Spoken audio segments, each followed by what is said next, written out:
Did ancient human really live only 60 years? Here's a statistic that almost everyone has heard at some point. Ancient humans lived only about 60 years. It sounds straightforward, almost depressing, but like many simple historical facts, it becomes far more complicated the moment you ask what that number actually means. Was 60 really considered old?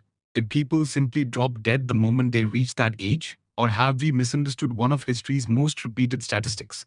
The answer, as it turns out, is hidden inside mathematics, archaeology, and human biology. The first thing to understand is that life expectancy is an average, not a biological limit. Imagine 10 children are born. 5 die before reaching their 5th birthday. The other 5 live to 70. The average life expectancy is suddenly around 37 years, even though half the population lived into what we would still consider old age. This is exactly what happened throughout much of human history. The number isn't telling us how long adults lived.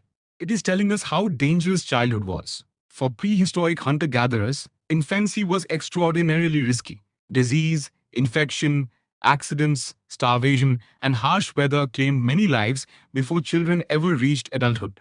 Without antibiotics, vaccines, or modern sanitation, even a small wound or common illness could become fatal. High infant mortality dramatically lowered the average life expectancy. But if someone survived childhood, their chances improved remarkably. Archaeologists know this because human skeletons preserve surprising amounts of information. Bones reveal arthritis. Teeth reveal decades of wear. Joint surfaces record years of physical labor. Some prehistoric skeletons belong to individuals who clearly lived into their 60s and 70s. These were not isolated anomalies. They appear in archaeological sites across different continents and thousands of years of human history. Old age existed. It simply wasn't guaranteed. Hunter-gatherer societies also depended heavily on older adults. Knowledge was one of humanity's greatest survival tools. Experienced hunters knew migration routes. Older women remembered edible plants through changing seasons. Elders understood weather patterns, animal behavior, and social relationships accumulated over decades. In a world without books, older people were living libraries. Their survival benefited the entire community. Modern evolutionary biology even suggests that long human lifespans may have evolved partly because grandparents improved the survival of their grandchildren. Researchers sometimes call this the grandmother hypothesis. Children who received help from older relatives were more likely to survive. Families became stronger. Natural selection favored longer lives. Whether this explains everything remains debated, but it illustrates an important point. Growing old was not an evolutionary accident.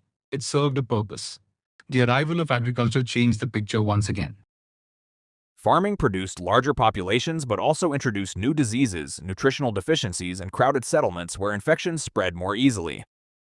In many early farming communities, average health actually declined compared to some hunter-gatherers.